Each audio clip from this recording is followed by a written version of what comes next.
Hey everybody, welcome back to another episode of the PennyBlack Tattoo Knowledgebase. Today I thought we would have a little chat about what to look for in an artist. So you've made the decision to get a tattoo.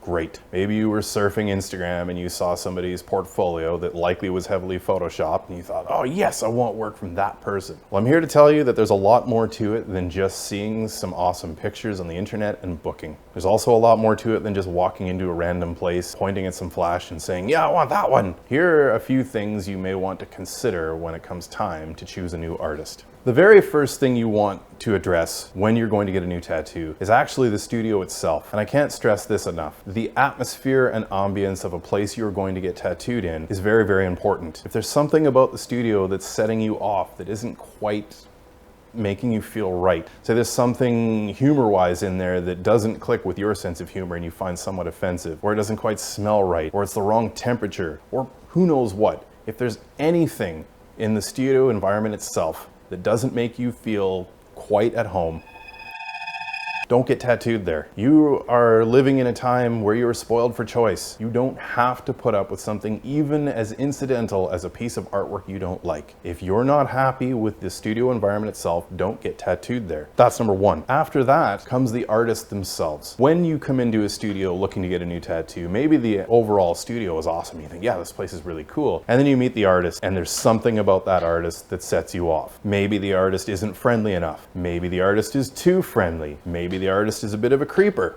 Maybe the artist has offensive body odor. Could be any number of different things. But if the artist also makes you feel in any way not perfectly at ease and comfortable, don't get tattooed by them. Again, you're spoiled for choice. You don't have to go to an artist that in any way, shape, or form makes you feel somewhat uncomfortable. If those two major prerequisites have been met, then you want to take in what their actual art is like. Then you can get tattooed by them. Why should any of this matter? Because at the end of the day, if something in the studio is making you feel uncomfortable and you get tattooed there anyways, that tattoo will now permanently remind you of what it was in the studio you weren't comfortable with. If there's something about the artist that's setting you off in some way, if they're arrogant and condescending or they dismiss any of your ideas, it doesn't matter how good the final tattoo is, that tattoo will then be a permanent reminder of what you were unhappy with. You do not want a permanent reminder of what it was that made you feel uncomfortable. I myself have experienced this firsthand. I know exactly what I'm talking about, and I'm telling you, it does not matter how good the end experience is. If there's something about the artist that set you off, you will never ever be fully happy with that tattoo. It used to be back in Sailor Jerry's day, you know, the work speaks for itself. Well, that's not the case anymore. You are spoiled for choice. There is any number of different studios 4 blocks from you right now that have amazing artists and skill. You don't have to force yourself to put up with something if it's going to impact your happiness over the rest of your life. When you're going to get a new tattoo, take the time. Make sure that the atmosphere of the shop is just right. Make sure that the artist clicks with you, makes you feel special. Then get your awesome tattoo and be happy forever.